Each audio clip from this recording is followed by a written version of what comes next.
Bonjour et bienvenue dans cette vidéo dans laquelle on va explorer davantage le Raj Yoga ou le Raja Yoga, le yoga psycho-énergétique. Dans la dernière vidéo, on a exploré les 4 grandes familles du yoga. On a parlé un peu de Karma Yoga ou le yoga de l'action, Bhakti Yoga ou le yoga de la dévotion, Jnana Yoga ou le yoga de la connaissance et Raja Yoga ou le yoga du contrôle de l'énergie vitale qu'on va voir davantage aujourd'hui. En fait, la plupart des techniques qu'on pratique dans les studios aujourd'hui, c'est des techniques qui viennent du Raja Yoga. Le Raja Yoga cherche à contrôler l'énergie vitale par différentes pratiques, donc les postures, les techniques de respiration, différentes techniques de méditation, de concentration. On fait souvent le parallèle entre le Raja Yoga et le Sutra de Patanjali. Puis souvent on dit que c'est la même chose, que le yoga qui est enseigné dans le Sutra de Patanjali, les Yoga Sutras, et en fait la pratique du Raja Yoga. Puis c'est comme ça qu'on va le voir aujourd'hui. Je vais vous donner un petit contexte historique dans lequel les Yoga Sutras ont été écrits. Ensuite, on va explorer c'est quoi le Ashtanga Yoga ou le système de yoga que Patanjali a créé dans les Yoga Sutras. J'aimerais vous parler de Patanjali, mais en fait, on ne sait pas grand-chose sur Patanjali. La seule chose qu'on sait, c'est qu'il a sûrement vécu au 2e siècle, parce que son texte est cité à partir de ce moment-là jusqu'à aujourd'hui. À cette époque-là, le bouddhisme et le jaïnisme étaient en train de se répandre en Inde, puis il y avait une réponse qui émergeait de la culture traditionnelle, la culture védique, la culture brahmanique, et aussi des traditions qui étaient tranquillement en train de se transformer dans ce qu'on connaît aujourd'hui comme l'hindouisme. Parmi ces différentes traditions-là, on compte avec le yoga, donc c'est une époque qui est marquée par cette effervescence spirituelle et philosophique. Et c'est dans ce contexte que Patanjali codifie le yoga, que Patanjali donne une structure, donne une forme, donne une logique à la pratique du yoga. Maintenant, je vais vous parler du Ashtanga Yoga ou du système de Patanjali. Le mot Ashtanga veut dire le yoga des 8 branches. Donc Ashta, ça veut dire 8, et Anga, ça veut dire une extrémité comme un bras ou une jambe. En fait, Patanjali commence par nous dire que le yoga commence avec une discipline morale, yama et niyama. Il nous fait comprendre que la pratique ne sert pas à grand-chose si elle part de l'ego, si elle vient de l'ego, puis elle ne sert pas à grand-chose si on va accumuler des lourdeurs karmiques par des actions qui vont attirer ces lourdeurs-là. Donc, en fait, à la base, il faut créer une discipline morale, puis à partir de cette discipline morale-là, le yoga va avoir un effet positif dans notre vie. Les 2 premiers aspects du Ashtanga Yoga, les 2 premiers membres, les 2 premières branches sont Yama et Niyama. Yama, c'est la discipline envers les autres, donc comment je me comporte avec l'extérieur, et Niyama, c'est la discipline envers moi-même. Donc, comme vous allez voir, ça commence de l'extérieur, ça va vers la discipline envers moi-même, puis après ça, on va de plus en plus profondément dans la pratique du Ashtanga Yoga. On commence avec Yama, discipline envers les autres. Le premier point, c'est Ahimsa ou la non-violence. On ne veut pas perturber les processus naturels, on ne veut pas entraver la fluidité des choses dans l'univers, puis on veut pas faire mal aux êtres vivants. En fait, Ahimsa, c'est pas seulement la non-violence, mais c'est la non-nuisance. Donc on veut pas nuire ni avec nos paroles, ni avec nos pensées, ni avec nos actions. Ensuite, le deuxième point pour Yamas, c'est Satya, ou la vérité. C'est-à-dire de toujours dire la vérité. Jamais mentir. Le troisième point, c'est Asteya, ou ne pas voler. C'est pas juste ne pas voler des choses matérielles, mais c'est aussi ne pas voler des choses spirituelles, énergétiques ou psychologiques. Ne pas prendre le crédit pour des choses que j'ai pas faites. Donc, encore une fois, de rester dans la vérité, de rester en ligne avec un esprit honnête. Ensuite, on a Brahmacharya, qui est la maîtrise de l'énergie sexuelle. Donc, dépendamment de c'est quoi votre style de vie, c'est où que vous vivez, c'est quoi votre culture, ça va vouloir dire beaucoup de choses différentes. Dans un contexte de l'hindouisme ou de la pratique du yoga, Brahmacharya, à la base, c'est l'abstinence sexuelle. Maintenant, toute forme de contrôle sur notre énergie, c'est une forme de Brahmacharya. Et finalement, on a Aparigraha ou la non-possessivité. Donc, ça ne veut pas dire qu'on ne peut pas avoir des objets physiques, on ne peut pas avoir des objets matériels, ça ne veut pas dire qu'on ne peut pas avoir des relations avec des personnes. Ça veut dire qu'il ne faut pas devenir dépendant de ces objets-là, il ne faut pas devenir dépendant de ces relations-là. Puis c'est aussi d'éviter l'accumulation, l'avidité, puis puis l'attachement excessif. Maintenant, on va passer à niyama, ou la discipline envers soi-même. Premièrement, saucha, ou la purification. C'est la purification du corps, c'est la purification de mon environnement, mais c'est aussi la purification de mon mental. Donc, il faut faire attention à c'est quoi qu'on consomme, c'est quoi les vidéos qu'on regarde, c'est quoi les choses qu'on lit, parce que les choses qu'on consomme visuellement, auditivement, avec nos sens, créent une empreinte dans notre esprit. Donc, saucha, c'est une forme de pureté autant au niveau du corps qu'au niveau du mental. Ensuite, on a santosha, ou le contentement. Donc, souvent, surtout dans le capitalisme, on a tendance à penser qu'on a besoin de quelque chose de plus. Santosha, le contentement, c'est une façon de s'ancrer puis de se donner du pouvoir à soi-même. J'ai plus besoin de ce synthétiseur-là extra. J'ai plus besoin de ce poste-là. J'ai plus besoin de cette quantité-là d'argent dans mon compte. C'est un peu ça l'esprit de Santosha, c'est de trouver un centre en soi-même et de se satisfaire de sa propre existence. Ensuite, on a tapas, ou la pratique des austérités. Dans le contexte du yoga, les austérités étaient pratiquées pour justement créer un détachement envers le corps, envers cette volonté constante de notre corps à rechercher du plaisir. Puis c'est de se mettre dans un état d'isolement des fois, un état d'effort, de discipline ardue, de difficulté. Puis cette difficulté va nous mener à un bonheur plus profond que le plaisir évanescent qui passe par nos sens, puis qui disparaît tout de suite. Un exemple de tapas, ça serait le jeûne, de pratiquer le jeûne. Donc on se prive de nourriture, puis si on le fait d'une façon supervisée, si on le fait avec connaissance, ça peut amener des bénéfices. Jusqu'à date, c'est surtout le corps et notre âme qui ont été impliqués dans ces pratiques morales de yamas et niyamas. Mais ici, on rajoute l'intellect. On a besoin de diriger notre intellect vers cette quête spirituelle. Parce que l'intellect va vouloir aller d'un côté et de l'autre. Si on ne prend pas les rênes de l'intellect, puis on ne le ramène pas vers nous-mêmes, vers les profondeurs de notre être, il ne va jamais aller dans cette direction-là.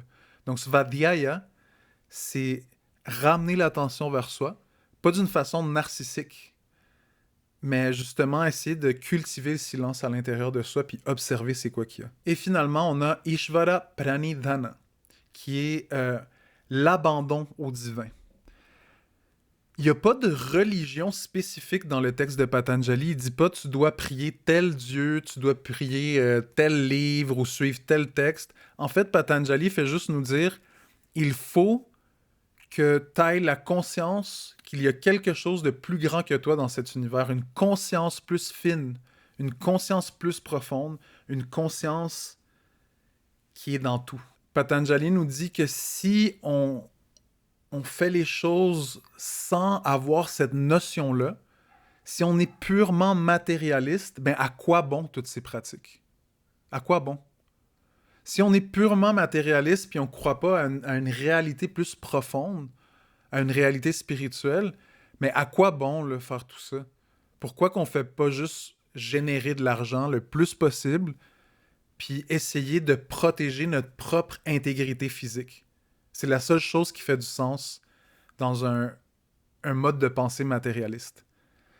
Donc, c'est d'assumer que si on s'engage dans une voie spirituelle, c'est parce que quelque part, il faut qu'il y ait une certaine forme de foi envers une conscience, un Dieu, appelez-le comme vous voulez, mais un être qui est non seulement notre créateur, mais qui vit en nous, qui s'explore lui-même ou elle-même à travers de nous tous.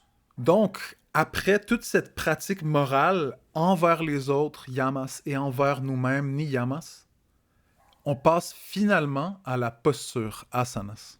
En fait, les Yoga Sutras de Patanjali parlent pas vraiment de posture précise. Si je me trompe pas, ils parlent du lotus à un certain moment, mais ils disent que la posture doit être stable et confortable. Essentiellement, Patanjali nous dit que la posture sert à la méditation, Donc, non seulement à s'asseoir dans la posture de méditation, donc à trouver une posture méditative, mais aussi à préparer le corps pour cette assise-là. Donc, le plus notre corps est souple, le plus notre corps est relax, détendu, le plus facile ça va être de s'asseoir pendant plusieurs heures pour méditer. Donc, après avoir contrôlé notre comportement moral envers les autres, envers nous-mêmes, après avoir maîtrisé ou appris à vivre dans notre corps avec la pratique des asanas, maintenant, c'est le temps d'aller un petit peu plus profondément et de connaître notre souffle, d'apprendre à le maîtriser, à le contrôler et à l'observer. Donc, c'est là que la pratique de pranayama, la prochaine branche du Ashtanga Yoga de Patanjali, embarque. Je ne vais pas parler plus de pranayama parce que j'ai un cours complet sur le pranayama. Vous pouvez le voir ici ou ici. Là. Je ne sais pas trop c'est où que ça va apparaître sur l'écran.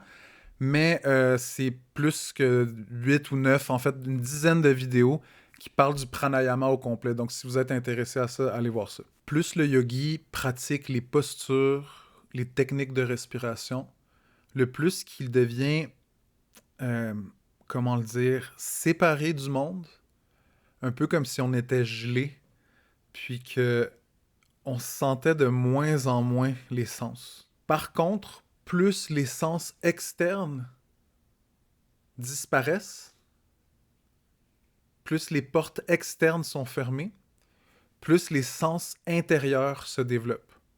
Comme je vous l'avais dit dans la dernière vidéo, en yoga, on considère qu'on a un équivalent intérieur du sens extérieur.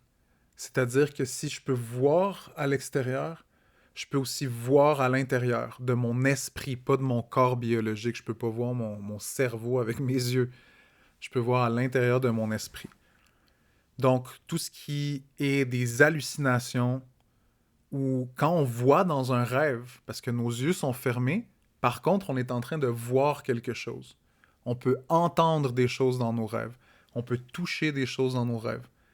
Donc, toutes ces expériences sensorielles qui se passent dans nos rêves ou dans les hallucinations, c'est des expériences qui viennent du sens intérieur. Comme je disais, le plus on pratique des postures, le plus on pratique des respirations yogiques, le plus les sens externes commencent à se couper. Puis on ramène l'attention de plus en plus vers l'intérieur. Puis plus le sens extérieur est coupé, plus le sens intérieur se réveille. Puis c'est ça la pratique de pratyahara, de fermer les sens. Il y a plusieurs façons de pratiquer pratyahara. On peut aller dans des tanks de privation des sens, de privation sensorielle. On peut aller dans des cavernes. On peut pratiquer des techniques comme le Shammukhi Mudra, qui vise à bloquer tous les sens. Mais en fait, pratyahara, c'est plus un état d'esprit. C'est de ramener le regard toujours vers l'intérieur. Tout à l'heure, je disais que quand on ferme un sens extérieur, le sens intérieur s'ouvre davantage. Il y a certains exemples dans des études dans lesquelles des personnes ont commencé à littéralement halluciner après 72 heures dans le noir. Donc après 3 jours, on commence à voir des choses même si les choses ne sont pas là. Puis ça, pour moi en tout cas, ça prouve que quand le sens externe est coupé, le sens interne devient de plus en plus vivant. La prochaine étape du yoga de Patanjali, des 8 membres, c'est dharana. Donc, après avoir contrôlé le corps par les pratiques de asana, le souffle par la pratique de pranayama, nos sens par la pratique ou l'état d'esprit de pratyahara, on est beaucoup plus prêt, le terrain est beaucoup plus fertile à la concentration, à déposer notre esprit sur un seul point et le garder sur place. La concentration peut se pratiquer avec n'importe quel objet, par n'importe quel sens. Mais on conseille plutôt de pratiquer la concentration avec des objets vertueux, c'est-à-dire des objets qui font naître des sentiments positifs à l'intérieur de nous. Quand je parle de sentiments positifs, je ne parle pas de plaisir, je ne parle pas d'attachement, mais je parle de sentiments vertueux, l'amour, le partage, la bonté. On peut se concentrer aussi sur le son, sur le souffle, sur une figure géométrique, on appelle ça des yantras, sur un mantra, donc un son spécifique qu'on répète. Mais la concentration peut se pratiquer sur pas mal tout. Mais pourquoi on pratique la concentration? Parce que dans la concentration, le mental est tendu. On ne veut pas que le yoga soit une tension. On veut arriver à une détente. Donc pourquoi on pratique cette tension du mental vers un objet? En fait, une des quêtes du yoga, c'est l'arrêt des pensées. Donc Patanjali lui-même définit le yoga comme Yoga Chitta Vritti Nirodha. Le yoga, c'est l'arrêt des fluctuations du mental. Donc, comment on ne peut pas vraiment arrêter? Si je vous dis arrêter de penser, vous n'allez pas pouvoir juste comme arrêter de penser directement quand je le dis. En fait, plus vous essayez d'arrêter de penser, moins vous allez être capable de le faire. Si je vous dis ne pensez pas à un lapin bleu, la première chose à laquelle vous allez penser, c'est un lapin bleu. Donc, le mental fonctionne d'une façon étrange qui est difficile à contrôler, difficile à maîtriser parce que c'est lui qui veut être le maître, c'est lui qui veut contrôler. Contrôler le mental, c'est très difficile à faire. Dire au mental « arrête de parler », c'est très difficile à faire. L'option qu'on a, en fait, c'est de se concentrer, c'est de ramener l'attention vers un point et de le garder sur ce point, de pratiquer cette discipline mentale. Ce point précis, cette concentration sur un point, on l'appelle « ekagrata » en yoga. Puis le plus on développe ekagrata, le plus on développe cette capacité à rester fixe sur un point, le plus la tension de la concentration va disparaître. Puis c'est ici qu'apparaît la nouvelle branche du yoga de Patanjali, dhyana, méditation. Donc en fait, la méditation, c'est quand la concentration devient naturelle.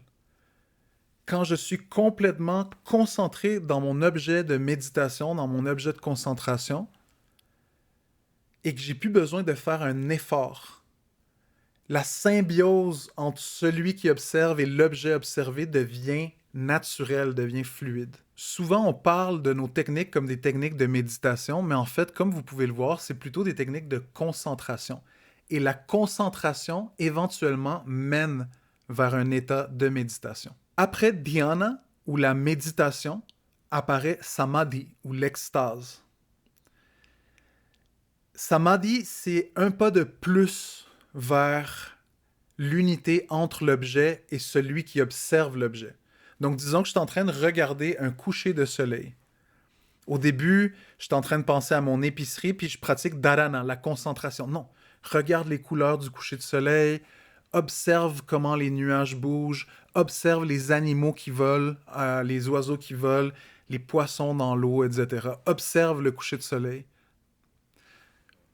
Au début, il faut que je pratique la concentration, il faut que je ramène mon esprit vers le coucher de soleil à chaque fois. Mais éventuellement, mon esprit va lock in, comme on dirait en anglais. Je vais, poum, être connecté avec le coucher de soleil.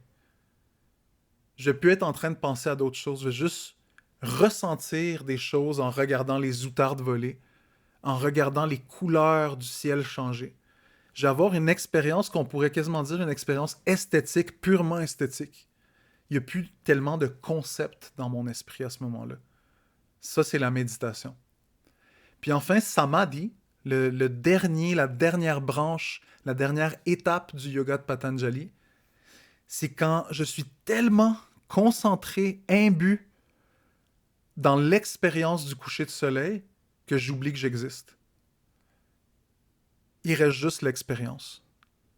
Il n'y a plus un jeu qui expérimente, puis un objet qui est expérimenté, qui est vu. Il y a juste l'expérience. Tout est ensemble, tout est un. C'est ça samadhi, c'est ça l'extase. C'est de disparaître en fait, c'est de s'oublier, c'est de devenir l'expérience. Et il y a une citation que j'aime beaucoup, c'est une citation de Osho qui dit « Le danseur disparaît, seulement reste la danse. » Je suis sûr que vous avez tous expérimenté ça à un certain moment de votre vie. Moi, personnellement, j'étais un chanteur, j'étais un musicien, puis il y a eu plusieurs moments où j'étais tellement concentré dans le chant, dans l'émotion du chant, dans la vibration du chant dans mon corps, que je disparais. Je deviens un avec l'expérience du chant. J'oublie mon ego à ce moment-là. J'oublie Philippe, puis c'est juste le chant qui reste. Si vous aimez le dessin, Vous avez peut-être été tellement concentré à dessiner ou à faire combiner des couleurs que vous êtes perdu dans ce processus-là. Jardinage, cuisine, peu importe c'est quoi que vous aimez, je suis sûr que vous avez déjà fait de l'expérience de vous perdre dans l'amour, dans ce que vous aimez. C'est ça le Ashtanga Yoga. C'est yamas, la discipline envers les autres, niyamas, la discipline envers moi-même. Ensuite, asanas, la pratique des postures, le corps. Pranayama, le contrôle, la compréhension de notre souffle. Pratyahara, la retraite des sens à l'intérieur pour éveiller notre vie intérieure. Ensuite, dharana, la concentration, qui devient dhyana, méditation. Et dans cette méditation, soudainement, on s'oublie et apparaît samadhi ou l'extase. Puis j'aimerais préciser en fait que le Raja Yoga, c'est pas juste le yoga de Patanjali. Il y a des pratiques tantriques qu'on pourrait dire qui font partie du Raja Yoga. Donc, peu importe quelle posture, quelle pratique de respiration, quelle méditation vous pratiquez, ça peut être dans d'autres religions, le taoïsme, le bouddhisme, etc. Si ces techniques-là visent à contrôler, à maîtriser l'énergie vitale à l'intérieur de nous, on peut les appeler des techniques de Raja Yoga. Maintenant, traditionnellement, Patanjali, c'est l'esquisse, c'est l'organisation, c'est la construction la plus précise, la plus belle, la plus exhaustive de toutes les pratiques du Raja Yoga. Puis en plus, il y a une linéarité logique dans la pratique de Patanjali. C'est pour ça que c'est aussi beau que ça.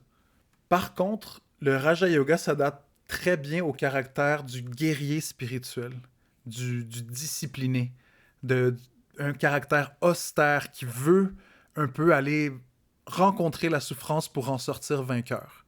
Mais on n'est pas tous comme ça nécessairement. Donc, je vais parler des autres formes de yoga qu'on a vues dans la vidéo précédente, donc des 4 grandes familles de yoga. Le Bhakti, le yoga des amoureux ou le yoga de la dévotion.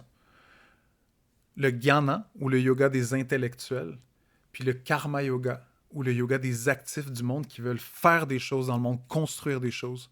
Donc, si vous êtes intéressé à cette série, continuez à suivre les vidéos, puis vous allez peut-être trouver votre niche à l'intérieur du monde du yoga. Bonne pratique.